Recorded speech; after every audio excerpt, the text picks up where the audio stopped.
Tim Montgomerie, former advisor to Boris Johnson and founding editor of the Conservative Home website. Tim, good afternoon to you. Good afternoon, Sheila. How did you see it? Well, my understanding, Sheila, was that Rishi Sunak and Boris Johnson really haven't been in contact much at all since the Prime Minister took over from Liz Truss. Since he resigned from Boris Johnson's cabinet, they haven't had much in common. Boris Johnson still resents the fact that Rishi Sunak resigned from his cabinet without going to see him. Sajid Javid, who also resigned from Boris Johnson's cabinet, did go and see Boris Johnson before he did it. They don't have affection between them, to say the least. But my understanding is 2 days ago, Rishi Sunak, in a sign really of how bad the Tory campaign has been going, messaged Boris Johnson and said he'd love some last-minute help.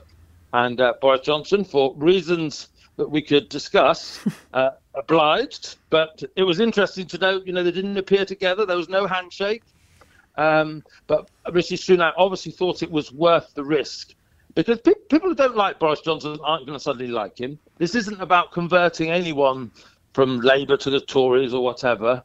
This is about a damage limitation exercise for the Conservatives. This is about the people who are currently wavering with reform, apparently wonder whether it's worth voting at all. Boris Johnson is the sort of person that reaches those voters, and that was the calculation of why he appeared at the rally last night. And I suppose the fact that they didn't stand next to each other or show a handshake or anything like that, or a pat on the back, that presumably tells us that Boris Johnson was there for the party, not for the man. Yeah, and there's lots of speculation, and I think it's well sourced. That Boris Johnson hasn't given up his ambitions. I think he would potentially like to be back as Tory leader in 2 or 3 years. I don't think he wants it immediately. I expect he'll wait for the Conservative Party to fight out a lot of battles first as it enters opposition, which I think all of us know is coming. But I think by showing up last night, he's just sent a bit of a message to the Conservative Party. When the call was made, I came to help. But I think it was so late in the day, he won't be as associated with the defeat as inevitably Rishi Sunak and the current cabinet will be. But based on what you just said about his ambitions, when the call came, I came to help, the word that might be missing is myself. You might say that, Sheila. I couldn't possibly comment. Yeah. Could they being the Conservatives, should they have invited him on board sooner? I personally think yes. You introduced me as an advisor to Boris Johnson, which is fair. But I was also someone who resigned very early from his office. I resigned, just a few months after he became Prime Minister, because I could see a lot of the problems in his Downing Street operation. I gave him advice about what I thought needed to be done. He didn't take it, and I walked away. He wasn't a successful Prime Minister, and I could easily say to you and your listeners why I think that. But there is still, to a lot of people in this country, he is Marmite, we know that, but there are a lot of Conservatives, there are a lot of voters who do still like him. And the front of the Express today, you've got Rishi Sunak on the front page, talking in the most sort of cliched of terms. And then in the other newspapers, you've got Boris Johnson with his, creative use of language, talking about Labour, pregnant with horrors. Every expression he uses is, conjures up words and thoughts in people. He got attention. 10 o'clock BBC News last night, Sky News, LBC.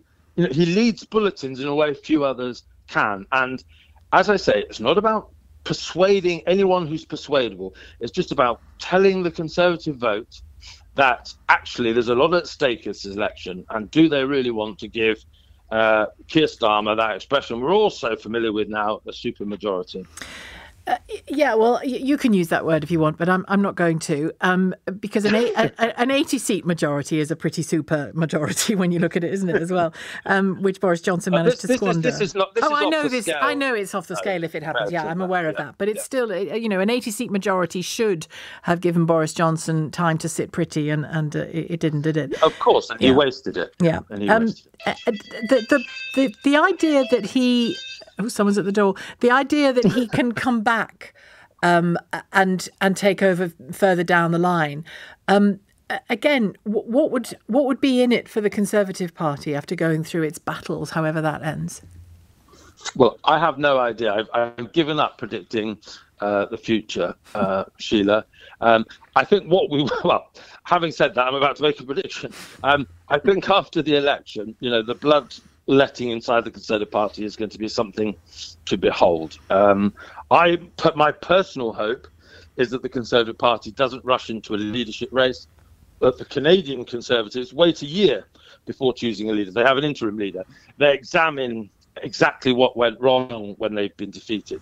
They spend some time bringing international expertise to overlook, policy, campaigns. So I hope we do that. The Conservative Party... But you weren't. Forgive me, but you weren't, because there are names I could reel off to you now who are already in the starting blocks.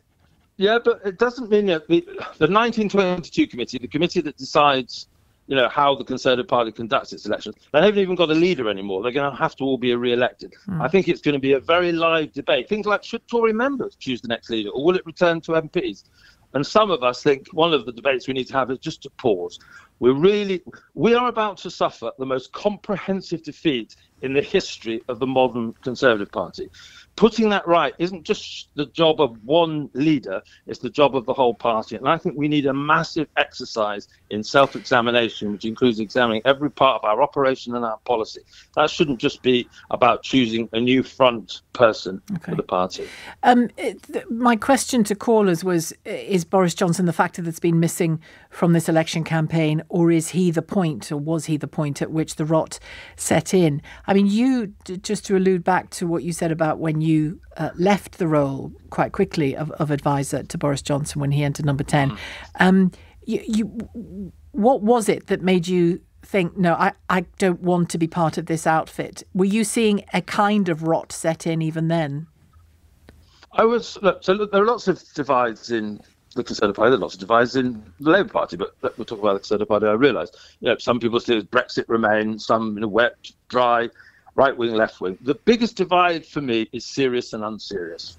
The Conservative Party is always at its best when it's sort of seen as the grown-ups in the room, the competent party. That's traditionally what has been its edge over Labour. That's why it's been so dominant in our post-war history.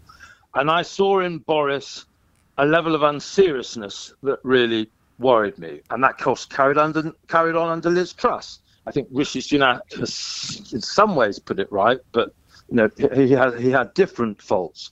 What the Conservative Party must do in opposition is become serious again about the nation's challenges.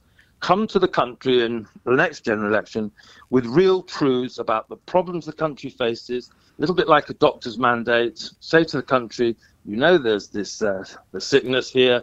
We can put it right. Do you want that? I don't think that's the trouble, I think, and the thing that Keir Starmer hasn't done. He's going to win this supermajority. Sorry to use that term again, Sheila. He's going to win that supermajority without really levelling with the British people about what he's going to do about the NHS, what he's going to do about the deficit we face still, the level of debt in our country, what he's going to do about protecting pensioners. And I think in opposition, that is the Conservative Party's opportunity, because the problems the country faces aren't going to go away. And at some stage, I hope and pray that voters will be grown up enough to admit some sacrifices are going to have to be made by all of us if the kind of economy, country we want to live in is going to be rebuilt. And I think that was Boris's problem. That was Boris's problem. Right. But it's interesting because you get the feeling, we'll find out after this election, but you get the feeling that will be the post-election message from Keir Starmer when, perhaps some unpopular changes are announced. Well, he hasn't told us about them before polling day.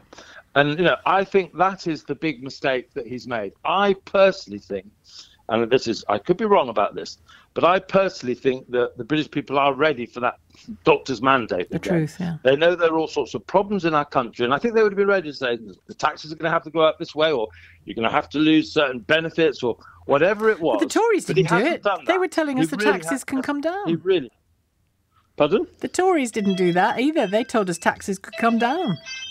I am not defending the current Tory party, Sheila. I haven't done in this interview. Okay. I'm saying what the future of the Conservative Party, what the country needs is a party that tells the truth. And there isn't really any political party standing this election that's doing that. OK, good to talk to you as ever, Tim. Tim Montgomerie, former advisor to Boris Johnson.